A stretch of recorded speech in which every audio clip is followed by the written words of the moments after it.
Prime news चुनाव विकास और समीकरण में आपका स्वागत है। मैं हूं मनीष उपाध्याय।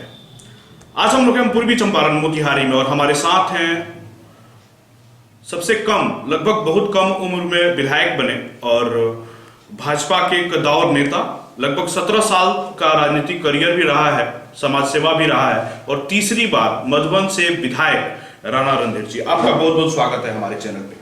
पहला सवाल होगा, कुछ लोग कहते हैं कि आपको राजनीति विरासत में मिली है, तो इसको किस रूप में देखते हैं आप?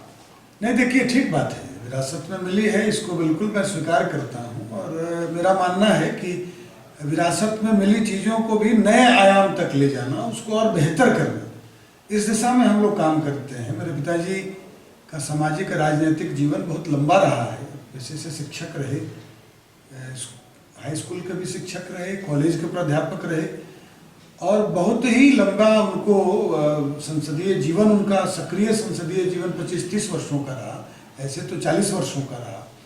लेकिन उनसे जो सीखने जानने को मिला है, मैं चाहता हूं कि बहुत बेहतर तरीके से उनके आशीर्वाद से आगे बढ़ने का, उनके साथ से आगे बढ़ने का अवसर मिला है, उसको और समाज के लिए, राज्य हित में और देश हित में और मजबूती के साथ उसको आगे काम करना है। मैं इसको इस रूप में लेता हूँ और उस रूप में हम काम भी कर रहे हैं और मैं इसके लिए बहुत अपने आप को सौभाग्यशाली समझता हूँ कि मैं जिस क्षेत्र का प्रतिनिधि हूँ वहाँ की जनता का भी आशीर्वाद मिलता है और हम लोग मिलके जनता के आशीर्वाद से, उनके सहयोग से, उनके मार्गदर्शन में बहुत ही बढ़िया काम, अच्छे तरीके से काम करने का अवसर जनता दे रही है और हम लोग कर रहे हैं। पढ़ाई लिखाई पूरी करने के बाद जो है, आप टाटा में, आपकी नौकरी भी हो गई थी, आप टाटा में जॉब भी कर रहे थे, तो जॉब छोड़ के राजनीतिक करियर में आने का क्या मुख्य उद्देश्य रहा? नहीं, देखिए, एक संजोग है और कभी कभी समय महत्वपूर्ण होता है। कभी ये मेरे पिताजी ने भी नहीं सोचा था या चाहा था कि मुझे राजनीति में ले आए, क्योंकि मैं तो पठन पाठन में था, नौकरी लग गई 22 साल की उम्र में, मैं नौकरी 5 वर्षों तक नौकरी भी की।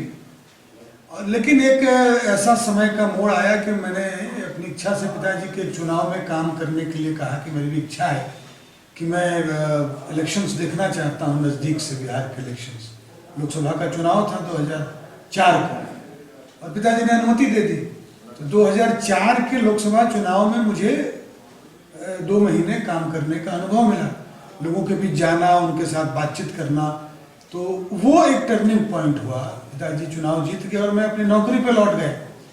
लेकिन उसके बाद जो लोगों ने कहा कि भाई वो लड़का ठीक काम कर रहा था, उसको बुलाना चाहिए, that was the turning point. उसी समय पिताजी ने कहा कि भाई राजनीति में नेताओं के बच्चों का विरोध होता है, लेकिन तुमको लोग ढूंढ रहे हैं, तो अगर ठीक समझते हो तो आ जाओ।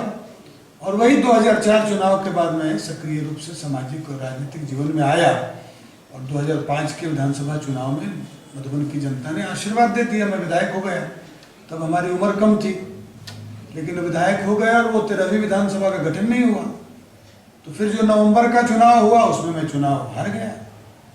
हार गया तो मैं समझता हूँ कि वो भी एक समय और प्रकृति का संकेत था।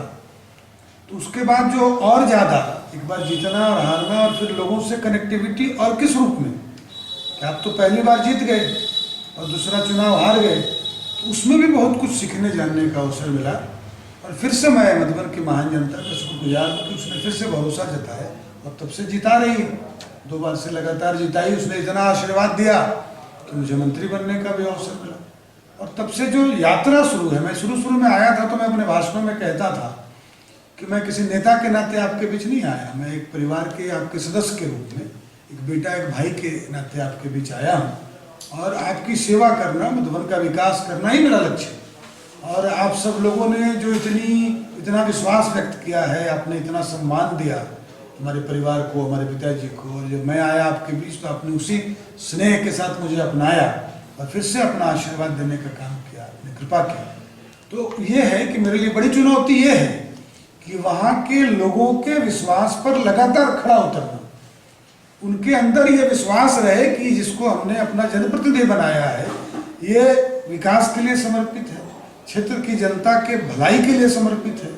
और यही मैं मानता हूँ कि पिताजी ने भी मुझे यही सिखाया था। जिस पार्टी, जिस संगठन से मैं जुड़ा हूँ, भारतीय जनता पार्टी, जो आज दुनिया का सबसे बड़ा संगठन है, सबसे बड़ी पार्टी है, तो उसके भी कार्यकर्ता के रूप में काम करके हम सबको बहुत अच्छा लगता है। आज माननीय मोदी जी, जो न केवल देश के, दुनिया के ग्लोबल लीडरशिप में मोदी जी का नाम है और उनके साथ और भारतीय जनता पार्टी का जो विचार है कि विचार से संगठन और संगठन से सत्ता, और फिर जब सत्ता मिले तो कैसे अंतिम आदमी अंत्योदय, दीनदयाल उपाध्याय जी का जो अंत्योदय का लक्ष्य था, उसकी सेवा में कैसे आप बढ़िया तरीके से तो सत्ता का प्रकटीकरण करके और जो जनप्रतिनिधि के नाते आप किस रूप में अपनी भूमिका निभा सकते हैं।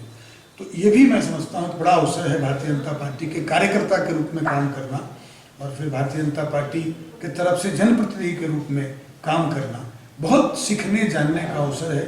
और मैं इसके लिए अपने आप को सौभाग्यशाली समझता हूँ कि नरेंद्र भाई मोदी जी के नेतृत्व में, अमित भाई शाह जी के नेतृत्व में और भारतीय जनता पार्टी का जो इतना विशाल और इतना विजन वाला नेतृत्व है, उसके साथ हम सब आज काम कर रहे हैं। इस कालखंड में हम लोगों के लिए ये सौभाग्य की भी बात है कि जो नया भारत जिसकी बात मोदी जी करते हैं, बदलता हुआ भारत, नया भारत, तो नए भारत के निर्माण में, नए बिहार के निर्माण में हम सब भी अपनी गिलहरी वाली भूमिका निभा रहे हैं।